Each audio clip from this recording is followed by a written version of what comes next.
All right, so the latest news for Tesla isn't looking too hot. Tesla might be in trouble. Let's take a look why. Unfortunately, the huge layoffs that have been hitting pretty much every industry for the last few years, they're still going on. Layoff waves are still happening. Companies are still letting it be known they're going to drop 10% of their global workforce, 1,000 workers here, reducing certain teams, whatnot. It's all still happening and still hitting everyone pretty hard. Most recently, in Tesla's case, they actually were the ones that cut their global workforce by 10% in response to the downward trend of electric vehicles not being all that popular in the automobile market. Electric vehicles may look nice. I know I've seen a lot of Teslas. There are a lot of Teslas, Porsche, Taycans, and stuff like that. They're around and they're beautiful cars. A lot of EVs are beautiful cars. I don't think they're reached a point of practicality yet. And one of the signs of that is they're not profitable. The electric vehicle market, as I've talked about this before, has never been profitable pretty much with its inception. Even at one point, one of my college professors, when he was obviously lecturing us towards my end time, my last year in college, was actually talking about Tesla in an example for the class and was saying that Tesla was not profitable as a company, but they managed to be better than the rest of their competitors, as well as an innovator when it came to the electric vehicle market. So that helps get them a whole bunch of attention that some of the other car brands are trying to catch up to now. But now Tesla is even getting hit hard. Like the prices for their cars are dropping in response to the market because again, the whole plan that Biden and Congress set up was to make electric vehicles more accessible to the general public. But the infrastructure to maintain electric vehicles aren't there. Even my mom, when she was just here, she visited and she had well, not when she was here, but when she went to a different state for a trip, she had a Mach E rental, the Mustang Mach E, which I really want to try that car out. She said she liked it, but one of the things that kept bothering her in the back of her head was the fact that if she was to go on the long drive, there's just no reason for her to be comfortable if she was like low on battery power, wherever the case was, especially because it's so easy to let an EV die, like run low on power. Because from what a lot of people keep saying, like they just don't pay attention. Like you just get used to it. So you're not even thinking about it until the car just stops. And there's not a near charging station anywhere close. You can have two, three, four, five gas stations literally all right next to her or all right next to each other, like at an intersection. You go to a major intersection wherever your city is, you can probably want to have a Shell, an Exxon, maybe a 7-Eleven that's like within eye shot. Like actual, like regular gas stations, even they don't help this out by having their own charging stations. They just have the regular traditional gas pumps and they're all right next to each other. So if you're in the middle of the street somewhere, like, hey, can you push me into this gas station and so I can pay and get back on the road? Cool. But if you have an EV, you're probably going to be SOL and you're going to be really stuck and you're going to have to get your car towed. To like try to go against this and try to correct this issue, Tesla apparently kicked off a project where one, they wanted to increase the network, the number of charging stations just everywhere for their cars in particular.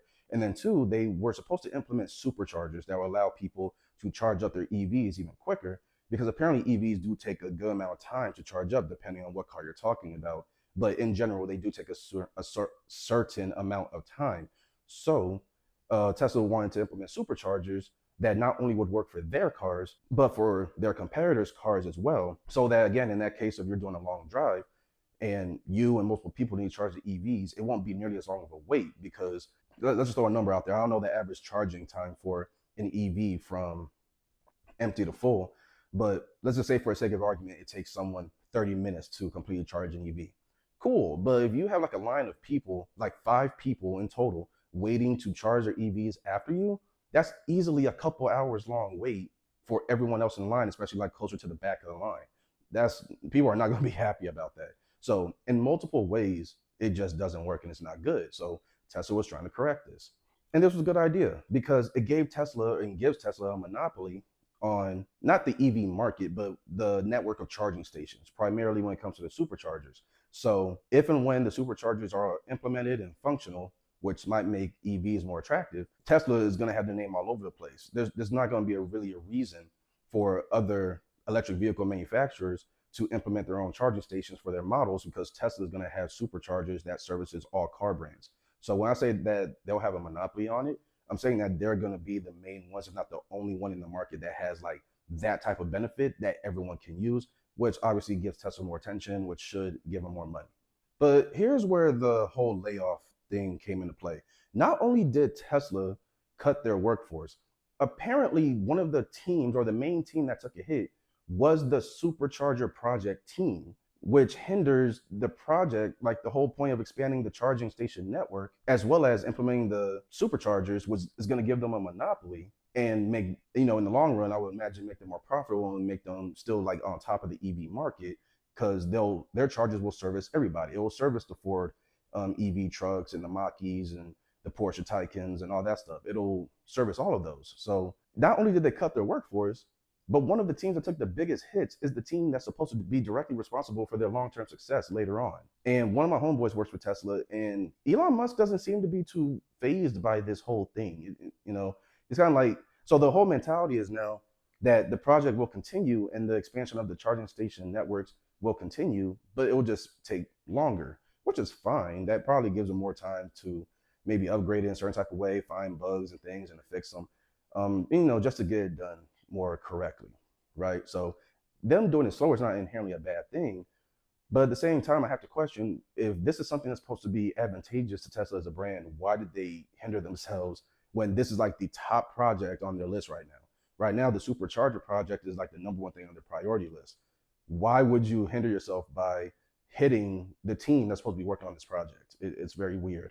In addition to this, last year's profits for Tesla were down by 10% and apparently were not good. If you look it up and look at a bunch of different articles, it's going to say that the profit margin last year for Tesla was abysmal, basically. This could have also been an additional trigger to them cutting 10% of the workforce, because they cut 10% of the workforce to make up for the 10% revenue drop.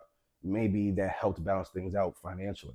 But when it comes down to it, the current state of Tesla and more so the EV market at large, I don't think electric vehicles are going to disappear. As far as like people are already not buying them, I think it's just going to take time for EVs to truly become practical to the point where everybody either wants or has to have at least one electric vehicle at home. Even if they stick with the manual, old school gas cars, which I think many of those type of cars are always going to be around. Some of those cars are even considered collectibles, like old school cars, right? So I think those are always going to be around. But right now, I don't think EVs are really all that practical. But I'll go ahead and leave that to you guys and give me your feedback or any, just opinions on the subject. I want to know what you guys think. If you have any feedback or questions for me, share that with me in the comment section below. How do you think Tesla's going to fare off after they cut their workforce and also hindered their top project?